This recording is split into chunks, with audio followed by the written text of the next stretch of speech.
Hi, my loves. Thank you so much for visiting my channel. I hope you're having a beautiful and an amazing day. This is a timeless reading for the collective. Please be sure to like, comment, subscribe, and share. Information to book a personal reading can be found below in the description box. I see the Five of Wands and the Nine of Wands. That just kind of screams some type of warfare to me. Choosing battles wisely. The Six of Cups is here and the Queen of Cups. Two of Cups is here. Okay, let's see. I'm being told to stop here. You have the Two of Cups, the Six of Cups, and the Solutions card, which is Temperance, the Strength card, the Six of Swords, and the Magician, Eight of Pentacles, Ace of Swords, and the Star, the Empress, the Tower, the Four of Pentacles, and the Leap of Faith. So you have, yeah, I don't know. Five of Wands here, Three of Pentacles, the Eight of Swords, the Queen of Cups, the World, Nine of Pentacles, Knight of Pentacles. This is like career over here. And this is love. Page of Wands. Lots of fire. Page of Wands, Hangman. Decision. Ten of Wands, Nine of Wands, Knight of Wands, King of Swords, Four of Wands. This is two people. This is feminine, this is masculine, or this is feminine and this is masculine, but it's two people here. It's two energies. Anytime I find myself pulling from a deck separately, I know I'm talking about a feminine and a masculine. We've got career out here. We've got love out here. We've got a major shift or transformation.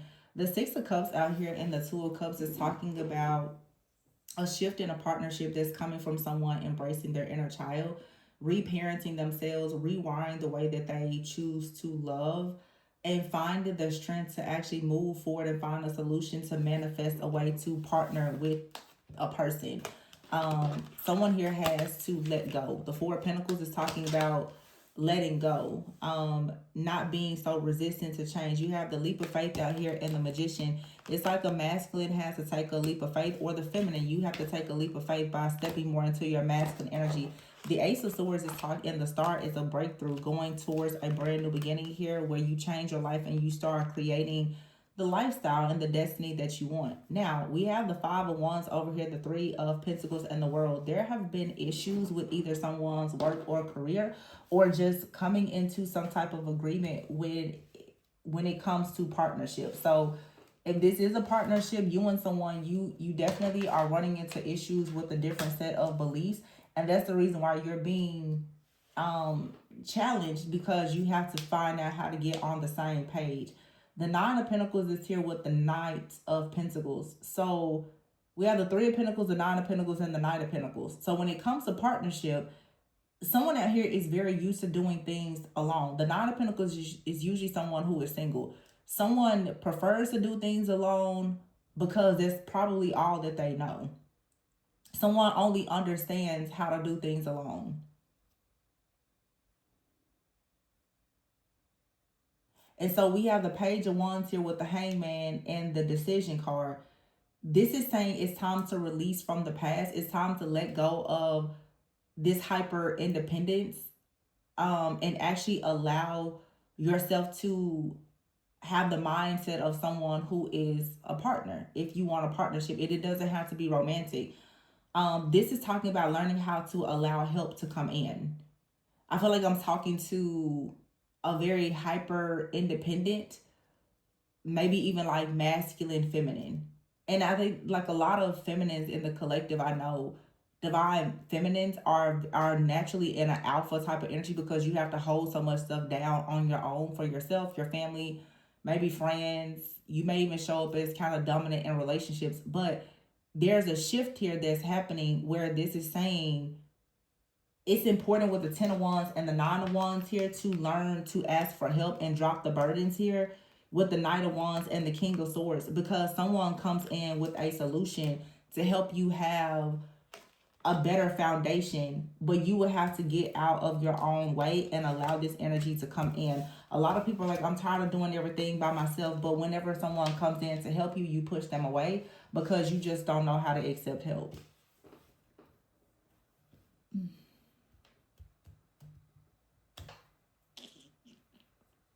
That's the reading.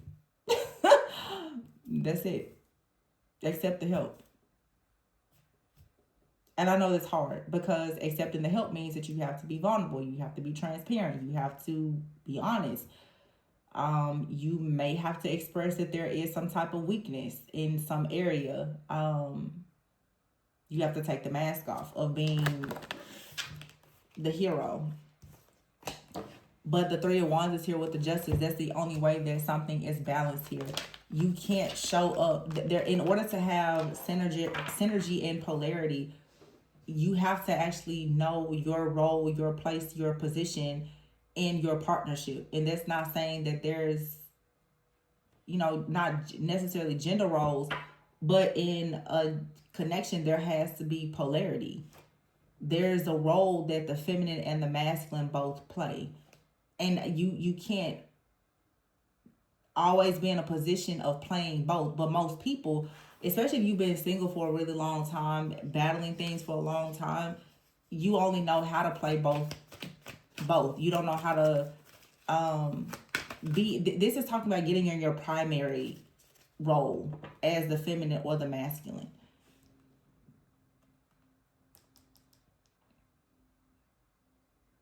So this creates like issues around commitment. And the Two of Cups and the Six of Cups also is going back to even what you were taught about relationships as a child, what you saw or what you didn't see. Some of you, there is no representation. You either saw very toxic situations, or I think that there's most people who awaken though. What you witnessed with your parents, either what they had or what you saw them not receiving, until you go through your own awakening, you don't really know how to choose better. Even when it looks like you're doing something better, your nervous system is still used to a certain type of reality that you still can sabotage things or get in relationships with people who do a very good job of, wearing a mask, because your subconscious mind is going to go towards whatever is familiar. So if chaos, conflict, confusion, abuse is what's familiar, someone being absent, rejection, abandonment, you're going to go towards that. Even if it doesn't present itself to you in that way, eventually that's the outcome, until you really rewire your brain, like the way that you love, the way that you give, the way that you receive. And that really requires a lot of healing. When you're stuck in trauma, you're just going to repeat trauma. That's why the cycles are not being broken. But the Three of Wands is here with Justice. So this is talking about you and another person. For some of you, like fighting for some type of equality. Something has to be balanced. But that's, again, you have to know your role. The Two of Swords is here. This feels like this is difficult. The Two of Swords, a decision needs to be made. Two people are going to have to put their minds together. The Sun is here. So being more positive.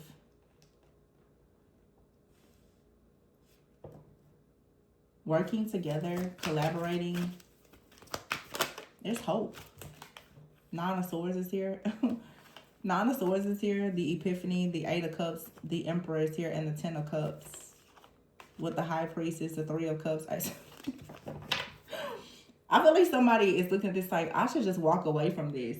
Or you have walked away from something, but Spirit is going to take you back, because sometimes you run away from a situation not because there's something wrong with the person, but the person requires you to become a better version of yourself that you have been resisting. Or someone will walk away from you because, not because they don't like you, it's just who they have to become in order to have peace and balance with you. It's challenging, but when it's meant to be, like, you'll still end up back with that person. It just requires an ego death, because the Nine of Swords is here, and Epiphany. I feel like someone with the Eight of Cups also is recognizing that they do have some type of issues around like rejection or abandonment, or that there is a better way to do something. There is something better. Um, and then you have here the Emperor with the Ten of Cups. Also, someone could have walked away and they are realizing that, actually the Ten of Cups is with the High Priestess. The Emperor and the High Priestess, though, are two very different energies. That's like fire and water. That's an extrovert and an introvert. This is a feminine and a masculine. This is someone who is all about values and systems and structure, and someone else who is, all about vibes. you know, um, but these are two people who can be very happy, and the Ace of Pentacles is here. Divine guidance, the Hierophant, and can create their own life and traditions, but I think there's something has to be challenged. Yeah, the Nine of Cups, Knight of Cups, and the Page of Cups. Somebody is coming in. Like, they're happy, but you had to fight through. This is like being imperfectly perfect or perfectly imperfect. Six of Pentacles and the Ace of Wands. Yeah, somebody is just going to realize that like two is better than one, but you have to go through some period of adjustments. I'm just going to make this pretty quick. Let's see kind of what's at the root of this. Embrace soul transformation and release the root. It says restore the broken self. Kindness creates change. I feel like somebody out here, especially a masculine energy, was used to being very arrogant, very selfish, because that's all they knew. And it's like a feminine energy who is maybe a people pleaser. Like, that I got it. But sometimes you need to let somebody else have it. You shouldn't always have it as a feminine. Let them do it, or it's like a masculine. It's like holding back. The masculine should be giving, but they're holding back. The feminine should be holding back, but they're giving. This is like this is where the scales are not balanced here. It says here, sit with the womb. Yeah, someone, and that's how the Eight of Cups. This is also someone who is an avoidant. Like, when things get tough, they may choose to leave because they don't want to create conflict. Somebody wants to avoid conflict, or somebody wants to avoid being hurt. So before they get hurt, they jump ship.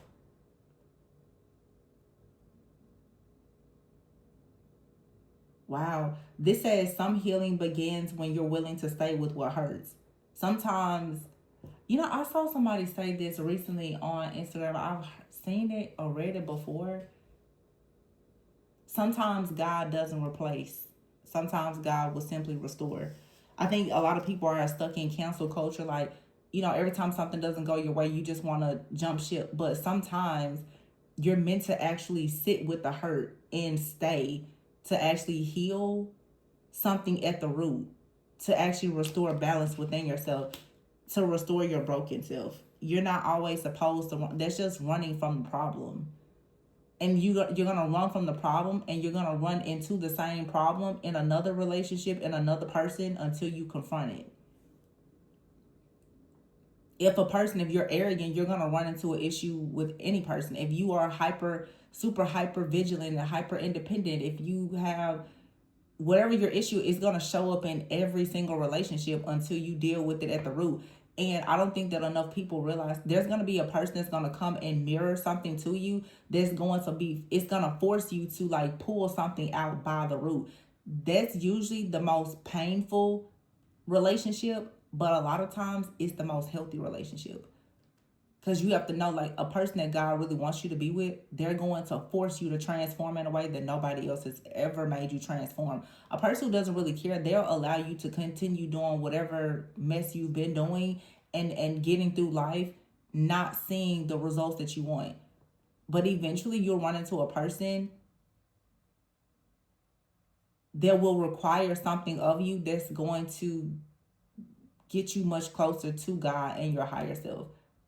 And if you are used to very toxic situations with friends, family, and past partners, your healthy relationship, especially your first healthy relationship, is probably going to be the hardest one.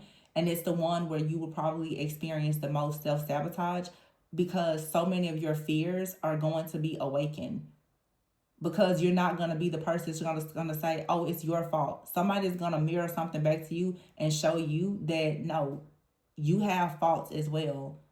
And you can't operate in spiritual ego. You can't just keep saying, well, it's your fault, it's your fault. Well, what about you? What about your dysfunction from your family? What about your past? So are you really going to say that you've been perfect in every relationship? And I especially see divine, the feminines doing that. It's the masculine, it's the masculine. You're not perfect, sis. It's the truth. You're not perfect. With all your intuition, you still have something in your blind spot. We all do. Because I feel like the truly, like, really wise, divine feminines, they can pretty much control masculines without doing much at all. Their wisdom, their grace, their virtue, their values, it can lead a man to do practically anything without any force. So if that's not happening, you may just be real pushy and demanding. And there will be more of a masculine energy. It's just, I feel like this is showing like there's some kind of distortion. Yeah, release the soul burden. Release inner criticism and shape your future. Trust the path ahead.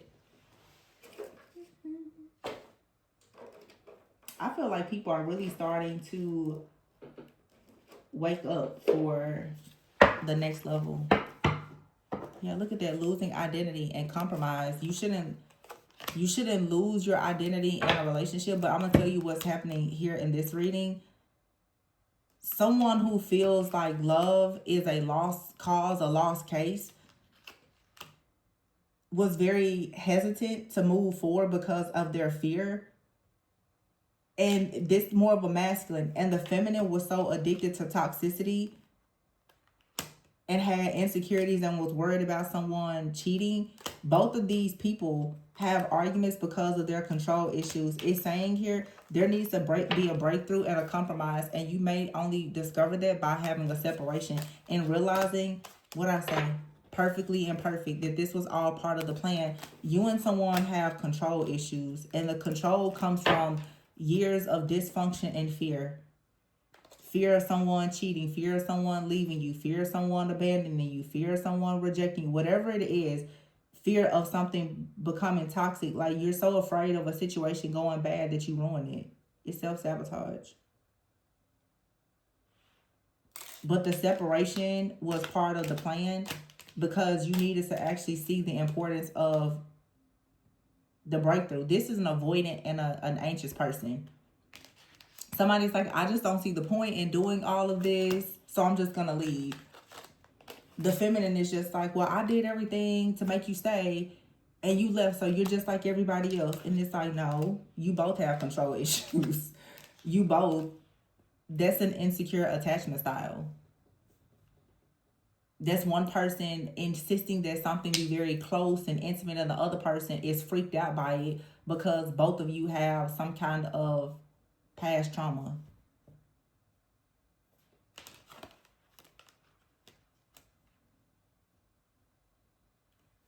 So the control issues needed to be addressed in order for there to be like a breakthrough and compromise. This was part of the plan, but you and this person, some of you, you're meant to be with them. But you just have to get rid of these control issues. And I feel like in a separation, you should learn that there is some kind of toxicity here, or you're overgiving, overcompensating. But at the root of this is fear and insecurity. Honestly, somebody's like, well, it's your fault. No, it's your fault. It's both of your faults. It's like if I was sitting down in front of two people and I was like counseling, I'd be like, no, it's both of you. It's like couples counseling and therapy. It's not just one person here is not the issue. It's both people. Both people have control issues. It's not just one. So don't keep trying to put everything on the other person. That's not fair.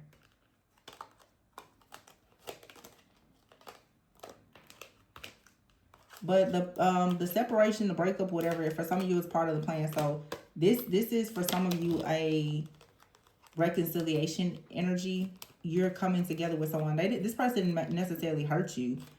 I feel like this person just showed you something about yourself that you didn't see, and you and this person, you mirrored your shadow to one another. They didn't necessarily hurt you or reject you or something like that. They just mirrored back to you an energy that you needed to see in order to have a breakthrough. And it says here, pragma love, an enduring love. Pragma love is a love that has matured and developed, made to survive all the changes and adversities, rising above the challenges. See? You can survive. You can survive this. Or for some of you, maybe you and this person, you won't come together, but they prepared you for true love. For some of you, you're in a relationship with someone and your past trauma with your family and your previous relationships, you're projecting onto a new person, or this is a warning not to do that. You had someone that rejected you, hurt you. They were the one that you consider your twin or your soulmate, but you're not going to be with them this lifetime. And it's almost like you're upset about it and you're projecting it onto someone else. A lot of you, it's not even a previous partner. It's how you feel about, like a parent or somebody rejecting you. And it's like you're going to have to let that go. And someone is coming in to activate you, to show you that all this arguing and other stuff, this is something that needs to be released in order for you to have a healthy relationship, either with this person or just anybody. You're never going to have a healthy relationship if those other issues are at the root of, it's like a root issue. So I'm going to leave it here. If you're interested in booking a personal reading, my information is below. Please be sure to like, comment, subscribe, and share. And remember, always go within so that you never go without. Bye.